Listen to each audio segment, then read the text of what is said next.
Nadapa, bali pagdapa ko, ito tumama. Para siyang pumasok. Nadapa, Ngayon, tumama. pag didilin ko ngayon, masakit yan. Ay, hindi, kasi parang natuhod mo yung bato eh. Parang gano'n na nangyari sa'yo, nadapa ka, tumama sa bato. Ngayon, feeling mo parang umusog. Siyempre, medyo may kabigatan ka, yung impact pa. Yan. Malamang, no? Kailan ka nadali? 4 days ago eh. Ay, normal pa na masakit yan. Tandaan nyo, pagka nadali kayo ng ganyan, kahit tapilok lang, 1, 2, 3, 4, 5 days, yan yung retaliation ng ano, retaliation ng pamamaga ng mga ano. Siyempre, nabago eh. Alam mo, nabago kasi feeling mo, may gumalaw, may umusok, parang bumabato. Siyempre, may mga ligaments tayo dyan. Sa mga 1, 2, 3, 4, 5 days, normal yan talagang feeling mo. Hindi mo maidiin, mamamagayo. Mamamaga kasi yan. Normal lang yan. Pero kung yan ay 2 buwan na, at talagang may iba pa rin, hindi pa rin naghilom yung ano. Kasi ngayon, normal lang na may swelling yan, kaya sinasabi ko sa'yo, masasaktan ka pa talaga. Pero, hindi mo, anong gusto mo, mapabilis yung ano? Mapabilis yung ano? Okay. Kasi nga, Yun naman ang ano yan, yun naman ang magiging ano mo yan, benefits mo yan. Pag pina-adjust ka agad, siyempre, kahit pa paano, may pain siya pero, mas parang, ano na, siguro mga ilang araw na lang to. Kasi pag pinabayaan mo ganyan, na alam mo umusog, hindi na ibalik, magdudusa ka ng mga ano yan, ilang buwan hanggat hindi mo na ibabalik yun. ito nga, ito yung isang naman ko, sa skateboard ko naman ito nadali. Nalaglag yung ano, tuwalya mo yan, natawin mo. Sa skateboard naman to, ito talaga ACL na to. Putol na talaga? Lalo na siya. Hindi, paano mo malalaman ang ACL? Kasi, hindi ko pa siya totally na paano, pero sabi sa akin ng doktor, Pag lumuwag na kasing loob, ayun, naghihilom naman siya, kaso hindi ka makakatalon na niya. Oo nga, bali ang nangyari sa ito, yung bigat ko lahat eh. Kaya nga ang nangyari, yung nadapa ako, dito lahat ang bigat ko. Kasi hindi mo na tinakot mo, takot ka mo. Takot din ang tuhod ko. Sige, higa ka dyan. Yan kung video sir. Oh, no problem. Dapat kanina eh, yung explanation Oo natin. nga eh, hindi ko. Para kasi, mahalaga rin marinig yung paliwanag na yun. Kasi, para sa susunod na, kunyari, napilay kayo, kunyari, may mga kaibigan kayo, hindi, masasabi nyo na huwag kayong mabahala kasi yung mga ganung araw, 1, 2, 3, 4, 5 days, retaliation pala ng kirot yan. Retaliation Ano nung unang araw, hindi ko siya maangat. Napakasakit. Yun nga, yung kinabukasan, lintik ang ano mo, madisgrasya ka ngayon. Ngayong araw, hindi pa gano'ng maraming, subukan mong matulog pagising mo.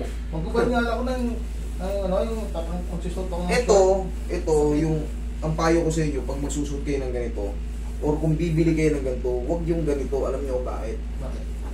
Hindi makakatulong bukod. Yung pawis. Hindi, naiipit lang ng ganyan yung ano nyo. Kailangan, yung may butas. Okay. Kasi ito kailangan to, hindi nako-compress to. Pag nako-compress yan, naiipit. Tapos mahigpit yung suot nyo. May stress yung mga Mas table nailang nyo. pa na wala na. Mas maganda yung may butas. Okay. Tandaan nyo, nakadesenyo talaga yung tuhod na may ano. Pero yung hapit siya na ganyan. Kasi pag sinuot mo, automatic ka, di ba, kaganyan, no? Pag sinuot. Pag hindi mo na may ganun-ganun yan, nakaplansya siya ng ganyan. Siyempre, itong mga patellar tendon mo, yung nakakapit dito sa ano, may stress din yan. Kaya kailangan yung malaya yung tuhod mo, may ano. Kung nakikita mo, di ba, maraming may... O kaya, kung walang butas, merong orca yun. Yung walang orca eh. Yung parang may ano, may nakapaubog siyang bilog. Yun. Para sa ano. Wala mang butas pero naka-orca yung ano. Mas maganda yung gano'n. Para hindi rin kayo sasakit-sakit. Sayang lang yung binibili nyo. Pandi sayang.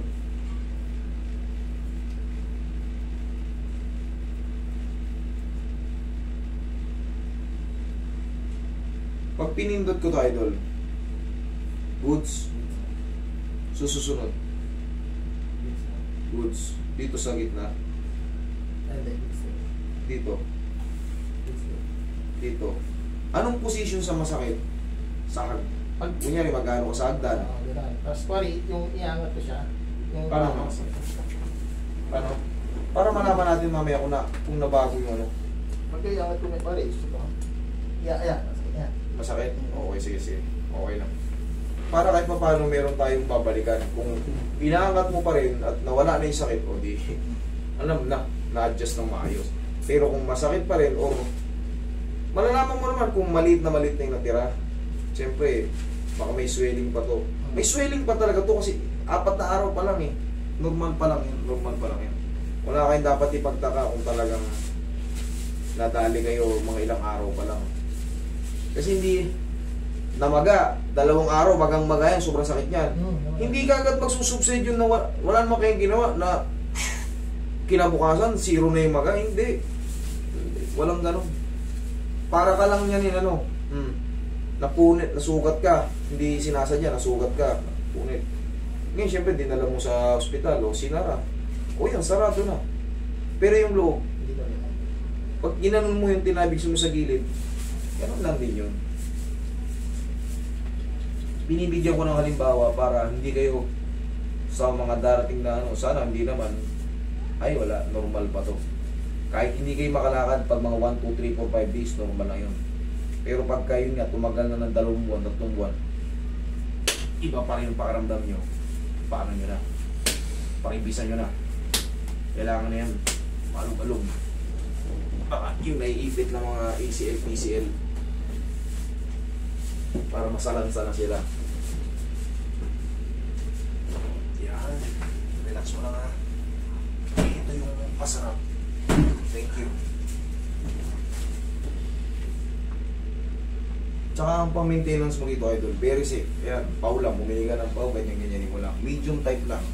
Medium massage lang. Ayan, no? Ay, hindi na mag-hot compress. Okay pa rin. Ito, hot compress ito. Umiinit to eh. Yung hot compress, pag-iingat din kayo sa mga binibili yung hot compress. Yung iba, kung putok, baka peke na. May mga nabalita, pumutok yung yung pinang-hot compress. Sumasabog pa na yun. Malalapnos kayo. Bili niyo yung original. Baka makabili kayo ng galing sa alam niyo na kung saan galing. Meron mga nakabili dito. Pero ipahing pa konti. Yung iba pumuputok.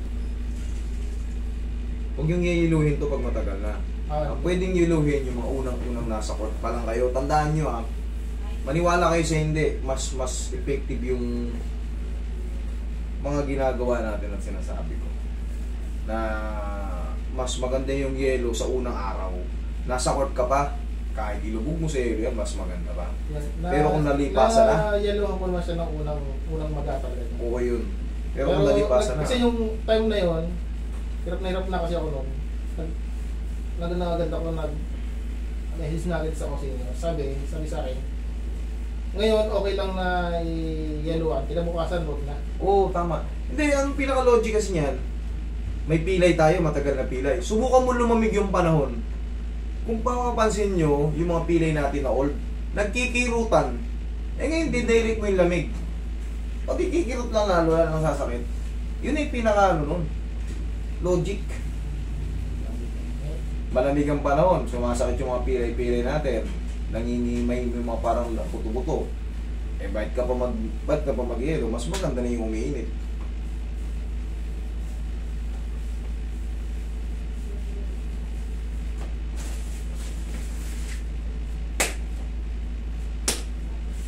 Tigasan mo to, idol. Tigasan mo taas. Sipa mo. Isa pa. Okay, thank you.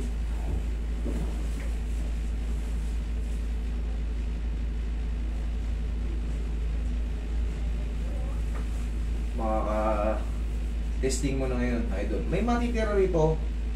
Ganito. Parang maliit na. Pag napahinga mo siguro mga 4 na araw, 5 araw, wash out na yan. Tingnan mo, iangat mo. Yung ganun mo. Katulad kanina. Tingnan mo, comparable na. Ha? Okay na? Oo, sabi ko sa'yo eh. Dati pag mag-result ako ng short, hirapan ako eh. Oo ngayon. Okay na eh. Sabi ko naman sa'yo eh. Ayos. Idol, huwag ko lang babasahin.